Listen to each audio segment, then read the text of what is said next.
بنا ہوا ہے۔ اور ہمارے نوجوانوں کو دیکھیے، وہ نوجوان جو کبھی مسجدوں میں ہفتوں بھر کی نمازیں صاف کر دیتے ہیں، جائیے آپ چوراہوں پر، جائیے آپ اپنے گاؤں کی سڑکوں پر اور گلیوں پر، اور جا کر کے دیکھیے بازاروں میں، سینٹروں میں جا کر کے آپ دیکھیے وہ نوجوان جو اپنے ہاتھوں پر کھیلیاں مل رہا ہوتا ہے اور وہ بات کرتا ہے فلسطین کی، وہ بات کرتا ہے مسجد اقصی کی، وہ بات کرتا ہے دوسرے ملک کی، وہ بات کرتا ہے ہندوستان کے اندر اسلامی نفاذ کی، وہ بات کرتا ہے حکومت کو بدل ڈالنے کی۔ میرے بھائی، اپنے ظاہر پر غور کیجئے، اپنے ظاہر پر غور کیجئے۔ اپنے زمانے کے ایک بڑے بزرگ ہستی مسیح الامت حضرت مولانا مسیح اللہ خان صاحب نور اللہ مرقدہ سے ایک مرتبہ کسی نوجوان نے سوال کیا۔ سوال کیا تھا؟ سوال یہ تھا کہ حضرت یہ بتائیے کہ اسلامی حکومت کب آئے گی؟ ایک نوجوان نے حضرت مسیح الامت سے یہ سوال کیا کہ حضرت یہ بتائیے کہ اسلامی حکومت کب آئے گی؟ تو حضرت نے اس سے سوال کیا کہ بتاؤ کتنے فٹ کے ہو؟ کیا پوچھا؟ کہ بتاؤ کتنے فٹ کے ہو؟ سوال کچھ تھا، جواب کچھ اور ہے۔ اس نوجوان نے اپنا فٹ بتایا کہ میں 5 فٹ اتنے انچ کا ہوں۔ تو حضرت نے کہا، کیا کہا؟ حضرت نے کہا کہ اپنے ظاہر پر اسلام نافذ کرو، اللہ عالم کے اندر اسلام نافذ کر دے گا۔ ہم کیوں دوسروں کو اکبر تانا کستے ہیں؟ آج مسلمان یہ چاہتا ہے کہ پرشاسن بدل جائے گا تو ہماری زندگیوں کے اندر رونق آ جائے گی۔ آج مسلمان یہ چاہتا ہے کہ اگر پرشاسن بدل جائے گا ہمارے پاس نوکریاں بھی ہوگی، ہمارے پاس دولت بھی ہوگی، ہمارے پاس دولت کے ذخیرے بھی ہوگے۔ اور میرے نوجوان اور میرے بھائی، تو کس فتنے میں جی رہا ہے؟ قرآن اعلان کرتا ہے وَأَنْتُمُ الْأَعْلَوْنَ إِن كُنتُم مُؤْمِنِينَ، کہ تم ہی سربلند رہو گے اگر تم مومن ہو۔ جھانکیے اپنے گریبان کے اندر، اپنی پرسنل لائف کے اندر جھانکیے اور دیکھیے کہ ہمارے اندر ایمان کتنے پرسنٹیج کے اعتبار سے ہے۔ میرے بھائیوں، میں عرض کر رہا تھا، میں نے قرآن کریم کے حوالے سے آپ کو یہ بات کہی ہے کہ پہلے اپنے آپ کی فکر کیجئے، دوسرے کے اوپر تانا مت کسیے۔ آپ نے تاریخ پڑھی ہوگی، آپ نے تاریخ پڑھی ہوگی، اور بہت ہی مختصر انداز میں ایک بات کہتا چلوں۔ آج ہم سمجھ رہے ہیں کہ پوری دنیا ہماری دشمن ہے، آج ہم سمجھ رہے ہیں کہ دنیا کے 4 کونوں میں مسلمان کو پریشان کیا جا رہا ہے، مسلمان سسکیاں لے کر کے جی رہا ہے۔ ظاہری اعتبار سے یہ ہمارے ہندوستان کی زمین بڑی وسیع ہے، بڑی کشادہ ہے، اور نہ جانے کتنے دھرم کے لوگ اس زمین پر رہتے اور بستے ہیں اور اپنی زندگی کو گزارتے ہیں، لیکن کسی کو کسی پرشاسن سے کوئی شکوہ نہیں، کوئی شکایت نہیں۔ کسی بھی دھرم کے ماننے والے کو کسی بھی طرح کی کسی سے کوئی شکایت نہیں ہے، لیکن ایک مسلمان ہے جس کو اپنی علماء سے بھی شکایت ہے، جس کو پرشاسن سے بھی شکایت ہے، جس کو اپنی حکومت سے بھی شکایت ہے۔ کیوں میرے بھائی؟ اپنے حالات پر غور کیجئے۔ اور میں بات آپ کو کہتا چلوں، آپ یہ سمجھ رہے ہیں کہ یہ سب ہمارے دشمن بن گئے؟ آپ یہ سمجھ رہے ہیں کہ حالات اسی طرح سے جو ہے نا تاریخ کے اندر جو ہے نا لکھ دیے جائیں گے؟ آپ سمجھ رہے ہیں کہ جو ہے نا یہ تمام چیزیں مسلمانوں کے خلاف ہیں؟ اور میرے بھائی، یہ بات آپ کو آج ہی پتہ چلی؟ یہ بات آپ کو آج ہی پتہ چلی؟ 1445 سال گزر گئے میرے بھائیوں، یہ اسی وقت سے ہمارے دشمن ہیں۔ آج کوئی نئی بات نہیں ہے۔ یہ تمام فتنے جو اٹھ رہے ہیں، یہ تمام لڑائیاں جو ہو رہی ہیں، یہ تمام فتنے جو ابل کر کے مسلمانوں کے سامنے آ رہے ہیں، ان سے کسی کو گھبرانے کی ضرورت نہیں ہے، کسی کو مایوس ہونے کی ضرورت نہیں ہے۔ یاد رکھیے اس بات کو، سپر پاور طاقت اللہ کی ہے، سپر پاور طاقت اللہ کی ہے۔ تو اس لیے میرے بھائیوں، حضرت حکیم الامت مجدد ملت حضرت مولانا اشرف علی تھانوی نور اللہ مرقدہ نے یہ جواب دیا تھا کہ ہر آدمی معاشرے کا مصلح بنا ہوا ہے۔ انسان کی یہ فکر ہے کہ وہ سنور جائے، وہ سنور جائے، بیوی سنور جائے، بیٹا سنور جائے، بھائی سنور جائے، عوام عوام سمجھ جائے، علماء سمجھ جائے، پرشاسن بدل جائے، حکومت بدل جائے، اور میرے بھائی کبھی اپنے آپ کو بدلنے کی فکر کر، جب تو بدلے گا میرے بھائیوں، میں آپ کو بتا رہا تھا ہر ایک کی فکر دوسروں کو بدلنے میں لگی ہوئی ہے میرے بھائیوں۔ آج کے اس دور کے ایک بڑے حضرت جی، حضرت مولانا پیر فقیر ذوالفقار حسین احمد نقشبندی دامت برکاتہم العالیہ، ان سے کسی نے پوچھا کہ حضرت معاشرے کی اصلاح کیسے ہو؟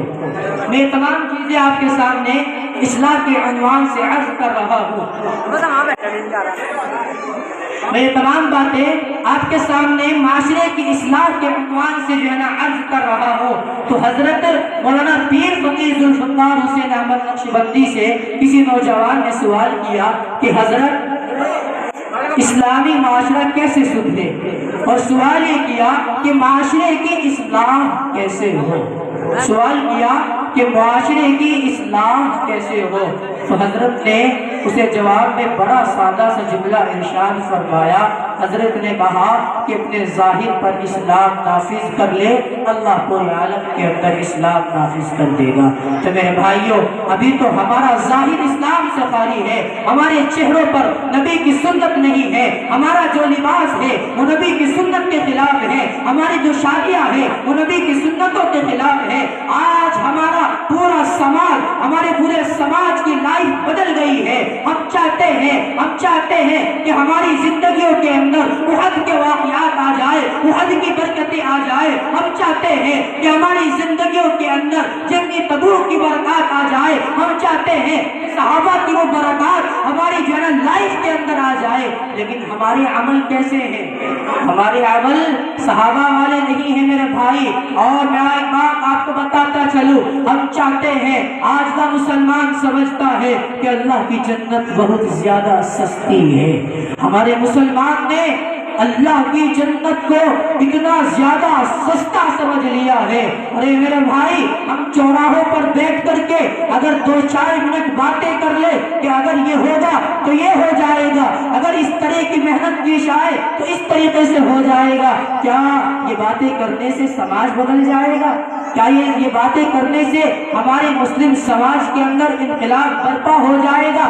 میرے بھائیوں، آپ کو ایک بات بتا کر کے اپنی بات کو ختم کرتا ہوں۔ میں آپ کا چھوٹا سا بچہ ہوں، آپ ہی کے اس مدرسے کا ایک ادنا سا طالب علم ہوں۔ اگر کوئی بات میری زبان سے غلط پہنچی ہو تو میں معافی چاہوں گا، بچہ سمجھ کر کے چھوڑ دیجئے گا، نظر انداز کر دیجئے گا، لیکن یاد رکھیے یہ علماء، یہ صلحاء جو یہاں پر تشریف فرما ہے، اور یہ آپ کے بچے جو کل عشاء سے لے کر اور اب تک جو ہے نا آپ کو نعتیہ کلام سے، تلاوت کلام اللہ سے اور نہ جانے کیسی کیسی تقریرات تقاریر سے آپ کو جو ہے نا مستفیض فرما رہے تھے۔ کسی کی تقریر کسی موضوع پر تھی تو کسی کی تقریر کسی موضوع پر تھی۔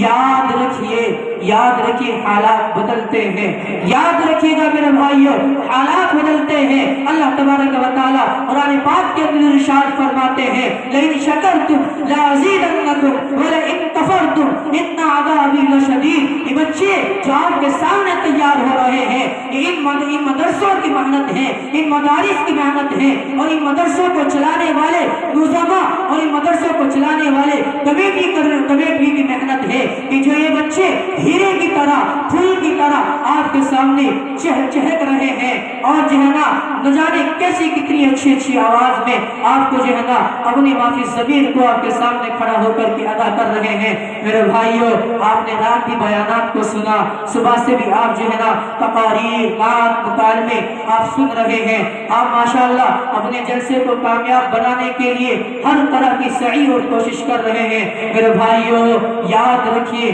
آپ کا یہ جلسہ کامیابی کی طرف روا اور دوا ہے، آپ کا یہ جلسہ اختتام کو بھی پہنچنے والا ہے، لیکن یاد رکھیے حالات آپ کو معلوم ہے، مجھے بتانے کی ضرورت نہیں ہے۔ میں نے تو آپ کو اصلاحی معاشرہ کے عنوان سے 2-4 الٹی سیدھی چیزیں میں نے آپ کو بتائی ہیں، بے ترتیب سی چیزیں میں نے آپ کو بتائی ہیں، لیکن میرے محترم بزرگوں اور عزیز اور نوجوانوں، یاد رکھیے گا حالات سے آپ واقف ہیں، نہ جانے کب کہاں کس طرح کے حالات برپا ہو جائے، تیاری رکھیے ہر طرح سے۔ میرے بھائیوں، اگر آپ اس مدرسے مزے کے جلسے کو کامیاب سمجھ رہے ہیں تو ایک بار اپنے گریبان میں جھانک کر کے اپنی لائف کو بھی دیکھ لیجئے گا کہ اگر آپ نے کل کی اولاد ضائع کر دی اور آپ کا وہ بوڑھا باپ سزکتا رہا، آپ کی شادیاں نبی کے سنت کے طریقے کے خلاف ہوتی رہی، آپ کی شادیاں نبی کی سنتوں کے بالکل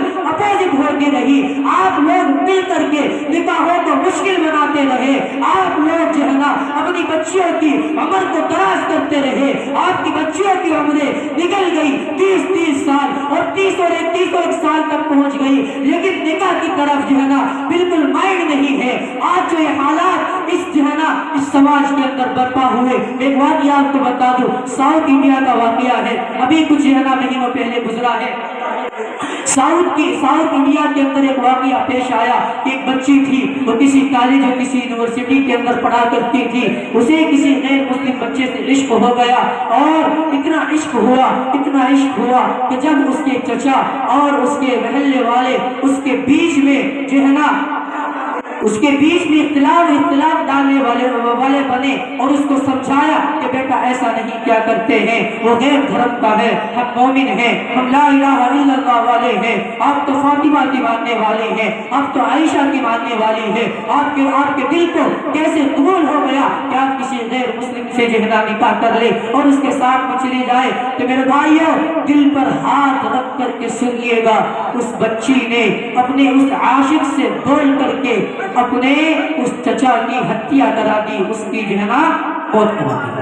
کتنے بڑے افسوس کی بات ہے، اور یہ بات میں نے یہاں پر اس لیے کہی ہے، میری مائیں بہنیں ادھر بھی تشریف فرما ہے، میری مائیں بہنیں اوپر سے بھی سن رہی ہیں، اور میری مائیں بہنیں اپنے گھروں سے بھی جو ہے نا اس بات کو سن رہی ہوگی۔ میں بتا دینا چاہتا ہوں، اگر آپ نے اپنی بچیوں کی لائف کو چینج نہیں کیا، آپ نے اپنی بچیوں کو ادھر سے ہٹا کر سے اور ادھر سے ان کے مائنڈ کو ہٹا کر کے قرآن کی طرف نہیں ڈالا، تو یاد رکھیے آج ساؤتھ انڈیا کے اندر چچا کی جو ہے نا ہتیا کو اس کی سگی بھتیجی نے قبول کیا ہے۔ وہ دن دور نہیں کہ جب یہ بچیاں اپنے والد کی ہتیا کو بھی قبول کریں گی۔